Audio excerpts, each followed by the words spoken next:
여러분들 인생은 B에서 시작해서 D로 끝난다고 합니다. birth, 태어난 것, 그리고 death, 죽음, 이렇게 B에서 시작해서 D로 끝난다. 이것은 제가 한 말이 아니라 프랑스 실존 철학자 사르트르가 남긴 유명한 말입니다. 인간은 태어나는 그 순간부터 한시도 멈추지 않고 죽음을 향해서 앞서거니 뒤서거니 하면서 경쟁하듯이 달려가다가 어느 누군가 먼저 죽는지도 모른 채 계속 끊임없는 경주를 하고 있습니다. 그런데 철학자의 말처럼 태어나서 죽으면 인생이 끝난다라는 것은 이런 것들은 하나님을 믿지 않는 불신자들의 생각일 뿐이죠. 그래서 죽음을 가리켜 사망이라는 단어를 사용합니다.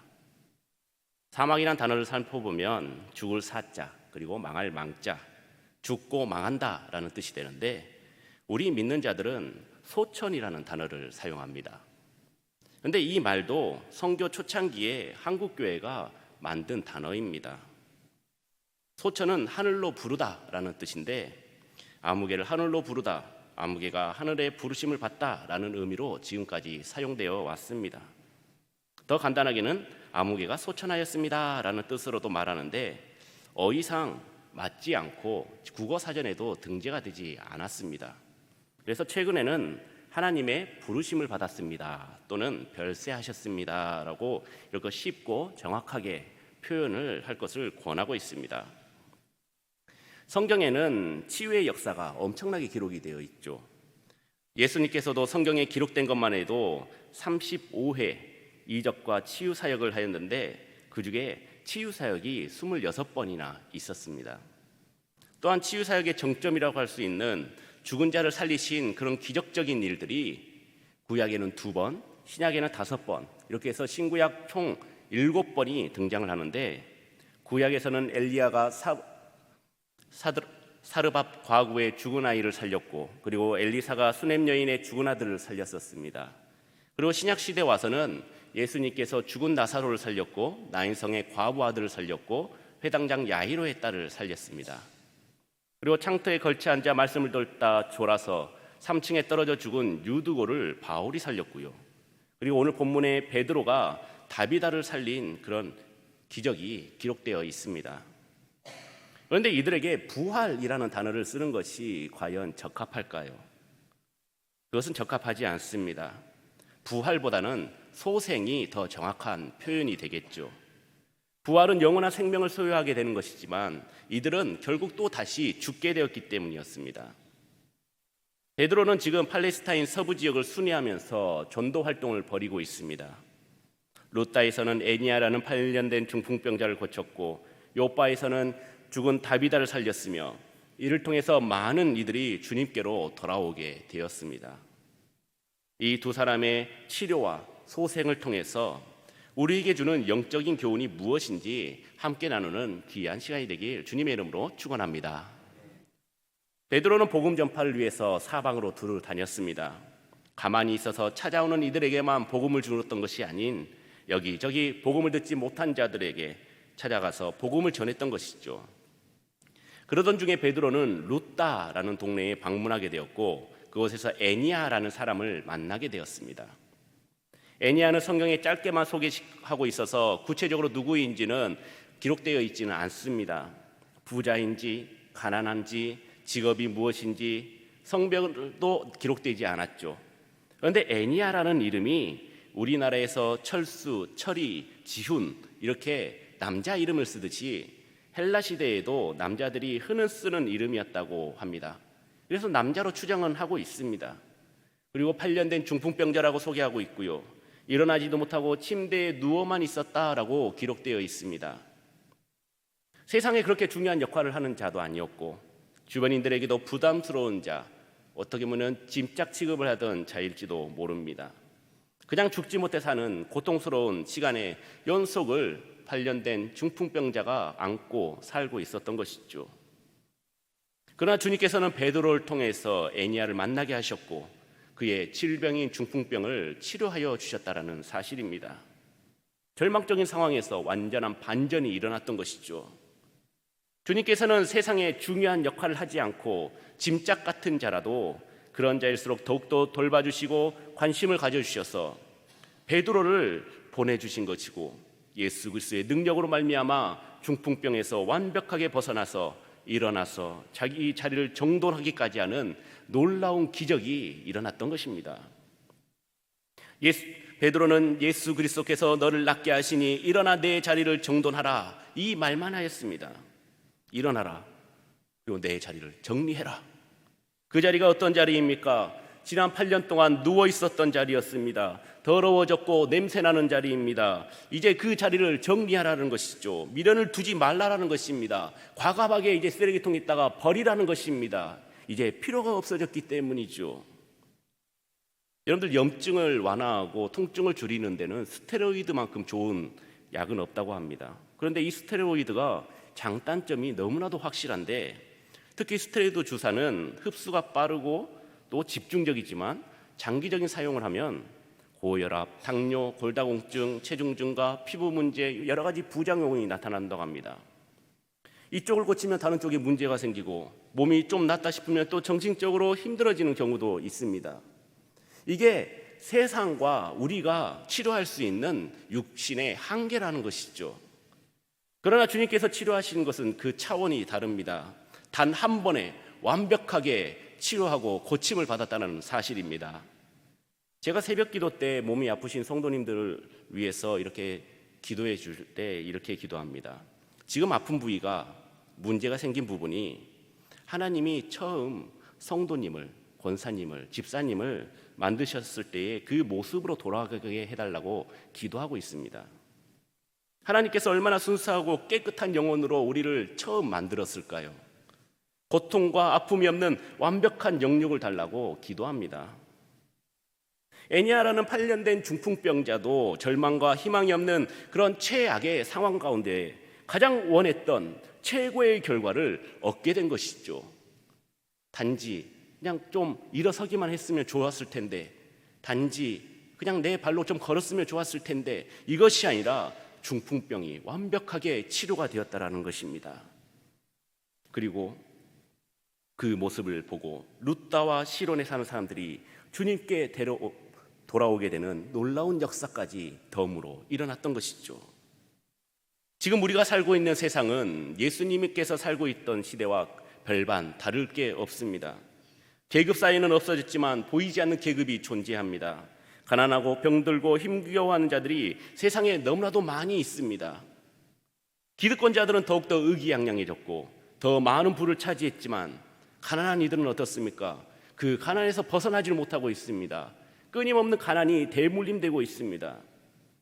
이러한 소외된 자들을 우리가 생각하고 걱정하고 위로하고 도움을 주는 자들이 아닌, 오히려 저 높은 곳에서 내려다보고 손가락질하고 있는 우리들의 모습을 발견하지는 않습니까? 그러나 하나님 앞에서 누구를 무시하고 누구를 외면하고 누구를 정죄할 자는 아무도 없습니다. 그들도 모두 다 천하보다 귀한 하나님의 자녀들이고, 그들을 우리는 감싸주고 사랑으로 보살펴야 할 의무가 있는 것이죠. 사랑하는 성도 여러분, 우리가 일하는 것, 이런 것은 우리의 의지와 우리의 힘으로 이루어지는 것이 절대로 아닙니다. 오직 하나님의 능력으로, 성령의 능력으로 우리가 일하는 것입니다. 이 능력을 더 활용하시길 바랍니다. 이것을 꼭 가슴속에만 품고 있는 것이 아니라 다 발산하시길 바랍니다. 나의 유익이 아닌 다른 이들을 위해서 중보자가 되어주시고 위로자가 되어주시고 또 사랑하는 자가 되어주시길 소망합니다. 그래서 우리 성교중앙교회 성도님들이 지금까지 그 누워있었던 그 자리를 박차고 일어나서 자리를 정돈하고 일어나는 믿음의 성도님들이 되시길 주님의 이름으로 축원합니다. 계속해서 또 다른 사건이 터지죠. 욥바에 있던 제자들이 베드로가 루다에 있다는 소식을 듣고 두 사람을 보내서 지체하지 말고 와달라고 부탁을 합니다. 얼마나 급한 일이었으면 지체하지 말고라고까지 표현을 했을까요? 그것은 욥바에 있었던 다비다라 하는 도르가의 죽음 때문이었습니다. 도르가는 병이 들어 죽었고 시체까지 씻어서 다락에 눕혔습니다. 살 희망은 0%였고 그리고 장사 지낼 일만 남았던 것이죠. 그렇다면 이들은 왜 베드로를 급하게 불렀을까요? 집례자가 없어서 장례를 집례하게 해달라고 베드로에게 부탁했을까요? 욥바는 룻다로부터 북서쪽으로 약 17km 떨어진 해안 도시입니다. 그것은 유대인들도 많고 해적 본부가 있을 정도로 악명이 높은 항구 도시입니다. 그런데 그런 곳에도 그리스도인들이 살고 있었던 것이죠. 지도자들도 있었을 것이고 그리스도인들끼리 모여서 충분히 장사를 지낼 수도 있었습니다. 그리고 당시 팔레스타인은 그 기후 때문에 죽으면 당일 매장이 원칙이었습니다. 시체가 쉽게 부패하고 썩기 때문이죠. 그럼에도 불구하고 당일 매장하지 않고 깨끗하게 씻기고 달하게 눕히기까지 했습니다. 그 이유가 무엇이었을까요? 아마도 그 룻다에서 팔년된 중풍병자가 일어난 기적을 아마 욥바에서 소식을 들었을 것입니다. 신락 같은 확신과 믿음이 있었기 때문에 베드로를 급히 불렀던 것이죠. 그리고 마침 멀지 않는 곳에 베드로가 거주하고 있었던 것입니다. 이것 또한 하나님의 은혜이고 하나님의 계획하심이었죠. 베드로가 도착해 보니 어떻게 되었습니까? 모든 과부가 베드로에게 다가와 울고 도르가와 함께 있었을 때 자기들에게 지어준 속옷과 겉옷을 보여주었습니다. 저는 이 말씀을 준비하면서 이 부분에 마음이 두근거렸습니다. 단순히 속옷 때문에 마음이 두근거리는 것이 아니라요, 도르가는 과연 어떤 삶을 살았길래 모든 과부가 도르가의 시신 앞에서 자기들에게 지어준 속옷과 겉옷을 베드로에게 보여주면서 그렇게 선한 일, 그렇게 흐느끼면서 애통하고 가슴 아파했을까 하는 생각이 들었습니다. 저는 목회자로서 수없이 많은 장례식장을 참여하기도 하고 집례도 하기도 했습니다. 조그마한 아이부터 100세가 넘은 어르신까지 다양한 연령층과 남녀 할 것 없이 장례식장 현장에 가보면 눈물 날 때도 있고 또 화가 날 때도 있습니다. 사람이 너무 많이 찾아와 정신없는 것도 있었고 어느 누구 한 명 찾아오지도 않아 그 자리에 조의금 함조차도 없고 돌아가신 분의 아내, 그리고 누나, 그리고 교구 권사님, 저 이렇게 4명이 덩그러니 앉아서 그 텅 빈 빈소를 지킬 때도 있었습니다. 이 땅에서의 삶을 어떻게 살았는가에 따라서 그 사람의 죽음의 모습은 180도 달라지죠. 세상에서 선한 일, 믿음으로 늘 본받는 일을 하고 많은 사람이 존경하신 분의 죽음은 많은 이들을 가슴 아파하고 애통합니다. 그러나 수많은 불의와 악을 행하고 다른 사람에게 피해만 끼치고 살았던 자의 죽음은 슬퍼하기보다 오히려 사람들이 환호하고 잘된 일이라고 합니다. 우리 전라도 말로 시연이 잘 되었다 이렇게 얘기하시겠죠. 시연이 잘 죽어버렸다 이렇게 얘기하시겠죠. 이스라엘의 영원한 지도자 모세도 죽음 후에 백성이 40일 동안을 애통하였다고 합니다. 아합과 이세벨이 죽었을 때는 어떻게 했습니까? 그 어느 누구도 그 시신을 거들떠보지도 않았고 정말 개들이 그 시신을 핥아 먹었다고 합니다. 상담학에서는 죽음 준비 교육의 필요성을 강조하고 있습니다.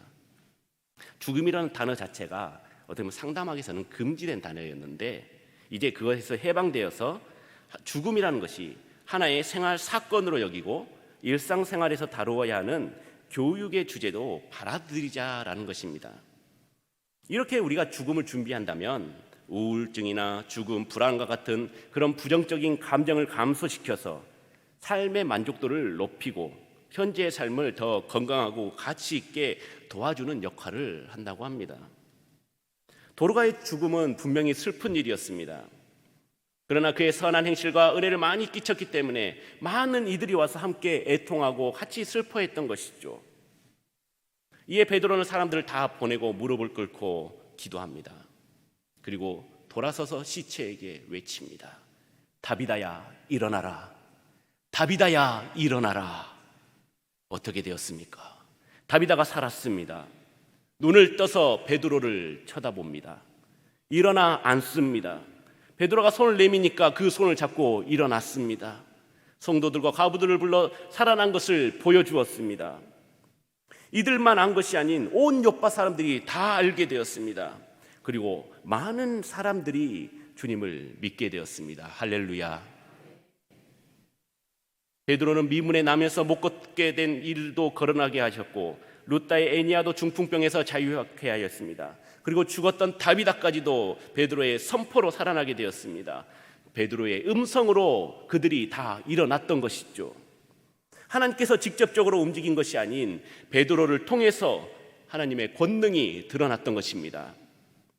하나님께서는 이렇게 성도들을 통해서 권능을 나타내십니다. 여러분들을 통해서 세상에서 하나님의 권능을 내비치라 라고 우리에게 말씀하십니다.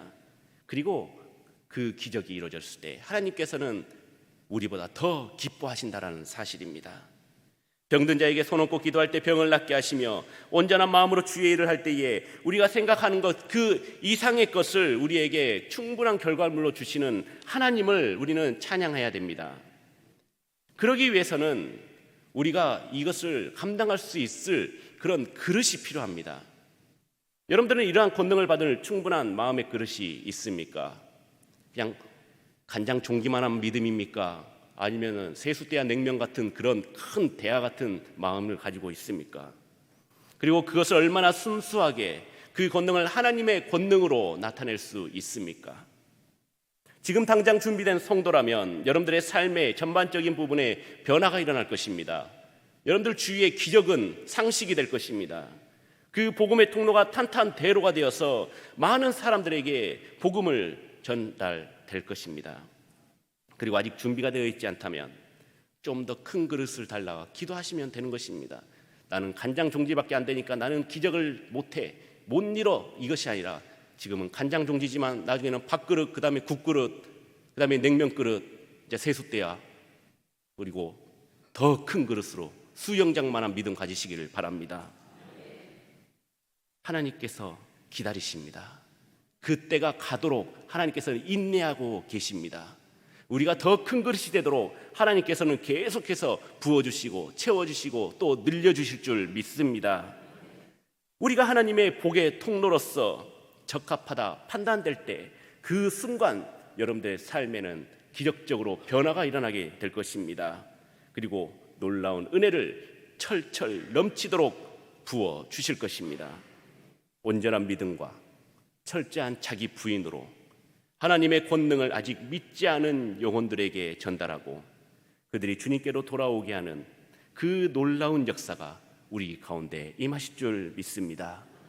사랑하는 성도 여러분, 우리가 죽었다가 다시 살아나는 것보다, 잃었던 생명을 찾은 것보다 더 큰 은혜와 복과 기적이 어디 있겠습니까? 그래서 우리는 그 어떤 은혜보다 생명의 은혜를 가장 최고로 생각하지 않습니까? 나에게 목숨을 살려준 그 은인. 다비다는 왜 이렇게 큰 은혜를 받았을까요? 그것은 다비다는 많은 이들에게 은혜를 끼쳤기 때문입니다. 사랑을 베풀었기 때문입니다. 욥바의 성도들이 진심으로 살아나기를 원했고 기도했기 때문입니다. 하나님의 영광을 위해서라도 다비다는 반드시 살아나야만 했었던 것이죠. 여러분들, 은혜를 베푼 자만이 받게 됩니다. 은혜를 베풀지도 않으면서 은혜를 받을 생각은 단 1%도 하지 마시길 바랍니다. 우리 전래동화의 은혜 갚은 까치 이야기를 우리는 너무나도 잘 알고 있지 않습니까? 1만 달란트 빚을 탕감한 종이 겨우 100데나리온의 빚을 진 자를 용서하지 않자 그 주인이 다시 너 이리 와 해가지고 너 끝까지 갚도록 해라 라고 한 사건도 우리는 너무나도 잘 알고 있습니다. 우리가 사람들에게 은혜를 베풀지 않고 나만을 위해, 우리의 가족만을 위해서 살아가게 된 자가 된다면 하나님께서도 우리에게 은혜를 베풀지 않습니다. 너는 내 자녀가 아니야, 나는 내 자녀들에게 더 복을 줄 거야 라면서 분리를 시키는 것이죠. 아마 이미 받은 것도 도로 빼앗아 갈 것입니다. 그리고 우리는 화내겠죠. 하나님, 왜 내 것을 빼앗아 가십니까? 하나님께서는 말씀하실 것입니다. 원래 네 것은 없었다. 현대사회에서는 기적이 일어나기 힘든 구조라고 합니다. 옛날에 예수님 때나 7, 80년 때나 가난하고 못 살았을 때나 기적이 있었지, 지금처럼 잘 먹고 잘 사는 때는 기적이라는 것은 존재하지 않는다라고 이야기합니다. 예수님 당시에는 장티푸스나 홍역, 백일해 이런 것들 때문에 거의 대부분 죽었습니다. 지금은 약 먹으면 바로 낫지만 현대 의술로는 진짜 죽은 사람 말고는 웬만하면 다 살린다고 합니다. 좀 수명을 길게 하고 고칠 수 있다라는 것이죠. 그래서 기적이 귀해진 것도 있습니다. 기도하면 낫는데 약 먹으니까 낫는다는 것이죠. 아프면 기도하기보다 병원을 찾게 되었고, 문제가 생기면 기도하는 것보다 그 분야의 전문가를 찾아갑니다.